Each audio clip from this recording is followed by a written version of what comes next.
Assalamualaikum warahmatullahi wabarakatuh. Yang terhormat Ibu Eli, selaku guru matematika kelas 12 IPA 1. Perkenalkan, nama saya Iklimanul Fitri dari nomor absen 15. Di sini saya akan mengumpulkan tugas saya untuk penambahan nilai rapot. Saya akan mengambil materi statistika.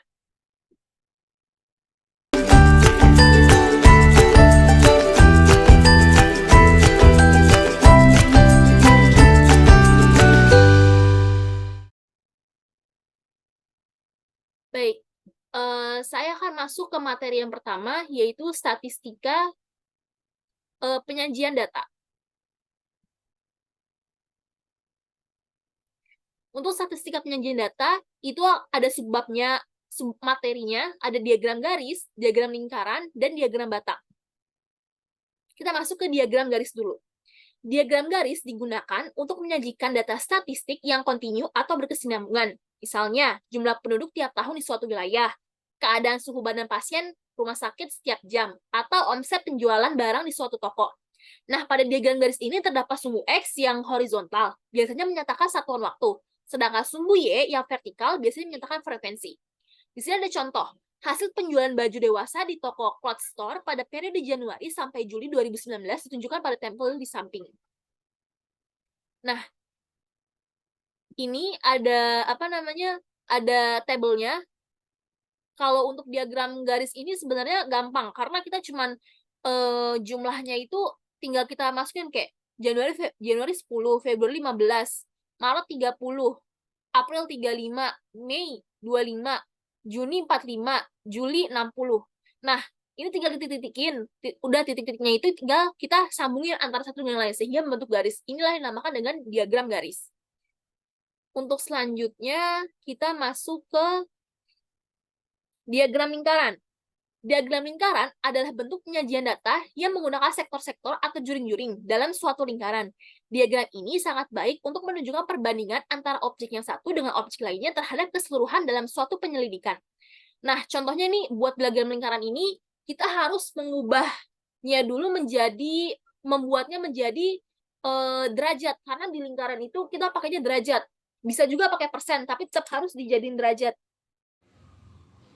Nah, buat bikin diagram lingkaran, tadi ada olahraga, PMR, dan paskibra. Totalnya ditotal dulu orangnya. Ada 200 orang. Karena lingkaran itu berbentuk 360 derajat, jadi untuk nentuinnya olahraga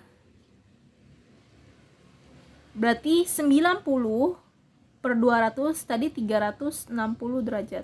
Itu hasilnya 162 derajat. PMR 60 per 200 dikali 360. Itu ada 108 derajat. Dan yang terakhir ada paskibra 50 per 200 dikali 360 derajat. 90 derajat. Nah, kalau nanti dibikin lingkaran, berarti untuk olahraga itu 162 derajat besarnya, PMR 108 derajat, dan paskibra 90 derajat. Nah, berdasarkan perhitungan yang tadi, tinggal kita buat lingkarannya sesuaiin. Tadi kita pakai derajat ya, berarti olahraga 160 derajat. Kita hitung 160 derajat itu berapa? Segimana? PMR 108 derajat, sama paskibra 90 derajat. Tinggal dibuat lingkaran. Selanjutnya terakhir ada diagram batang. Apa itu diagram batang? Diagram batang adalah penyajian data dengan menggunakan persegi panjang dengan arah vertikal atau horizontal. Tinggi setiap persegi panjangnya itu berbeda sesuai dengan jumlah datanya masing-masing. Contohnya nih, ada SD, ada data jumlah siswa di setiap jenjang sekolah, SD, SMP, SMA, dan STM. Gimana bikin diagram batang? Konsepnya sama seperti diagram garis. Cuman kalau diagram garis kan kita cuma pakai titik ya, terus tinggal di garis-garis disambungin garisnya. Kalau diagram batang enggak, diagram batang jumlah siswanya kita jumlah siswanya disamain di sini, cuman nggak disambungin kayak tadi. Jadi per batang kayak ini SD 1562 berarti 1562 kira-kira dari sini. SMP 1119 ya kira-kira dari sini. SMA 818 berarti 800 lebih sedikit ya. STM 432 lebih sedikit. Berarti dari sini. Nah, ini namanya diagram batang. Kalau diagram garis tadi dititik-titikin terus digabungin disambungin, kalau diagram batang iya dia per batang aja beda jadinya. Nah, itu dia untuk pembahasan dari materi yang pertama, yaitu ada penyajian data. Kurang lebihnya mohon maaf. Wassalamualaikum warahmatullahi wabarakatuh.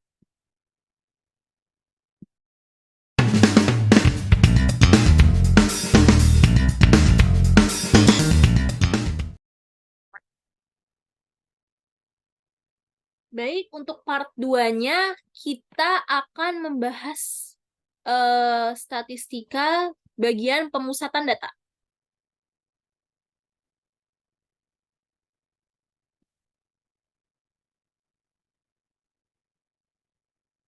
Nah, untuk pemusatan data ini yang akan dibahas itu ada mean, modus, median, kuartil, persentil, dan desil. Yang pertama ada mean atau rata-rata. Untuk rata-rata ini ada rata-rata data berkelompok dan rata-rata data tunggal. Kalau untuk data tunggal itu kita tinggal jumlahkan saja semua yang ada datanya, kita tinggal jumlahkan dibagi per banyaknya data. Tapi kalau untuk data kelompok kita harus cari si XI-nya. Nih, rumus data kelompok yaitu sigma FI/XI per FI. XI itu apa? XI itu adalah nilai tengah. Jadi F1 dikali X1 ditambah F2 dikali X2 ditambah F3 dikali X3 ditambah seterusnya per banyaknya data itu ada berapa. Di mana XI itu adalah nilai tengah dari suatu datanya. Contohnya nih, ada berat badan tabel berikut memperlihatkan berat badan 50 orang siswa SMA Merdeka. Tentukan rata-rata hitungannya. Langkah yang pertama kita harus cari XI-nya di setiap data ini. Baik, kita mulai hitung ya. Nah, jadi tadi udah ada datanya, kita tinggal cari XI. Tadi XI itu adalah nilai tengah dari data 31 sampai 35. Dari 31 sampai 35 itu nilai tengahnya berapa? Kita hitungnya mulai dari 31.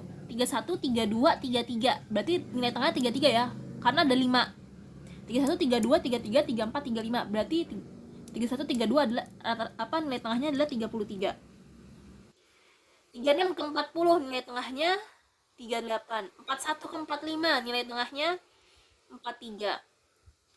46 ke 50 nilai tengahnya 48. 51 ke 55 nilai tengahnya 53. 56 ke 60 nilai tengahnya 58. 61 ke 65 nilai tengahnya 63. Tinggal dikali deh, 33 dikali 4, 36 dikali 6, 38 dikali 6. Itu hasilnya 132, 228. 43 dikali 9, 387. 48 dikali 14, 672. 53 dikali 10, 530. 58 dikali 5, 290. 63 dikali 2, 126. Nah, tadi rumusnya sigma FIXI per FI. Jadi FIX itu dijumlah 132 ditambah ini ditambah bawah tambah sampai 126. Hasilnya 2365. F-nya juga kan per F ya, per FI. Berarti F-nya dijumlah juga. 4 tambah 6 tambah 9 sampai tambah 2 itu hasilnya 50. Udah deh, tinggal kita masukin. Berarti ini bacanya X bar. X bar sama dengan 2365 dibagi 50. Hasilnya 47,3. Jadi rata-rata dari data tersebut adalah 47,3.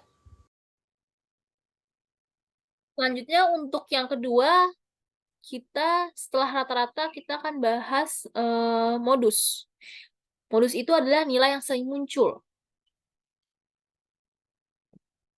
Nah, modus adalah ukuran pemusatan data yang digunakan untuk menyatakan kejadian yang paling banyak terjadi atau paling banyak muncul. Modus data berkelompok ditentukan dengan rumus MO sama dengan L ditambah P dikali DI per D1 tambah D2. Di mana L ini adalah tepi kelas modus tepi bawah. Kalau P ini panjang kelasnya interval. Jadi buat modus ini kalau untuk data tunggal itu kita tinggal lihat aja dari frekuensinya. Frekuensi yang paling sering muncul itu adalah frekuensi adalah modusnya. Tapi untuk data berkelompok kita hitungnya pakai rumus ini. Contoh soalnya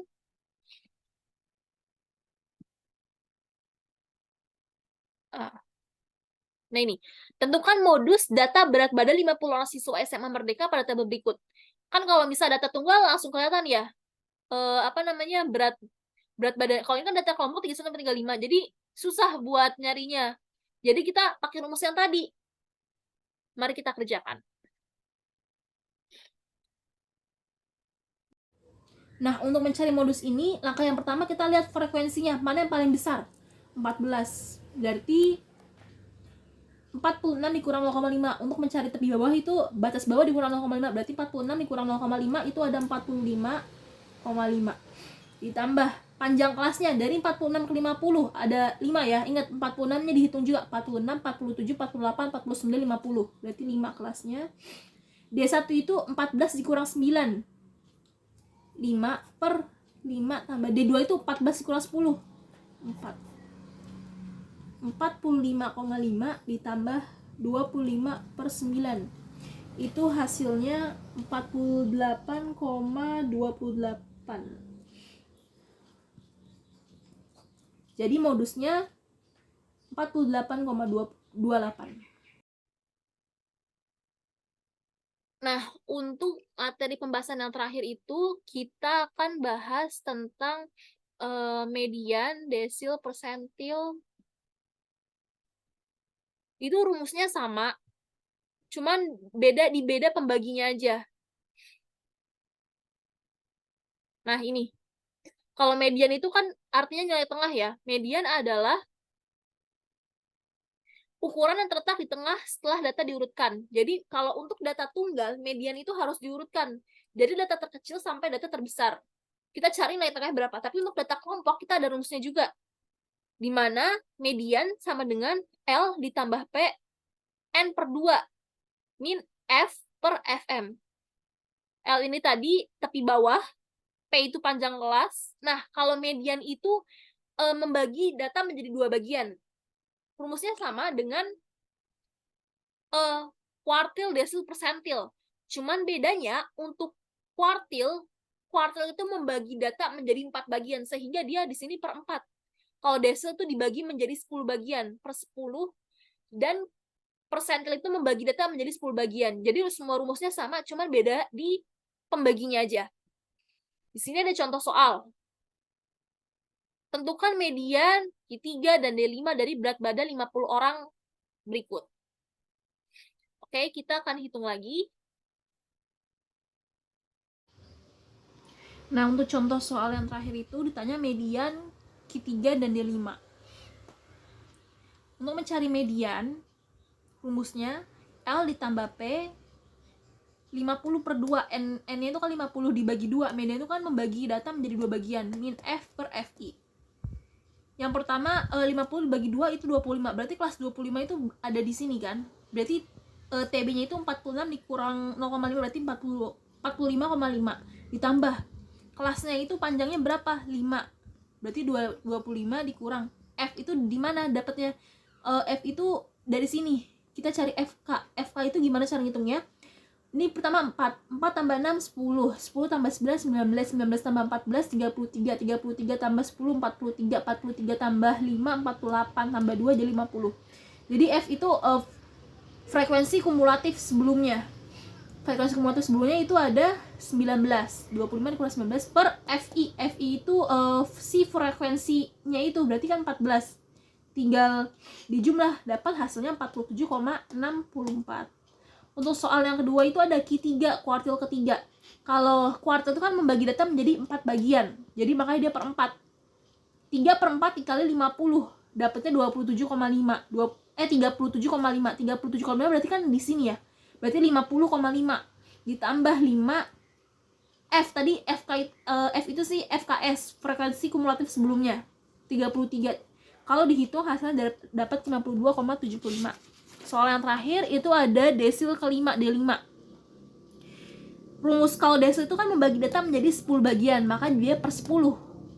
Jadi 5 dikali 50, karena D5 makanya 5 ya. 5 per 10 dikali 50 itu hasil 25. Tadi kita lihat 25 berarti kan di sini ya datanya. Berarti 45,5 ditambah panjang kelasnya 5, 25 dikurang 19 per 14, hasilnya 47,64. Nah, itu dia tadi pembahasan materi tentang statistika. Kurang lebihnya mohon maaf. Wassalamualaikum warahmatullahi wabarakatuh.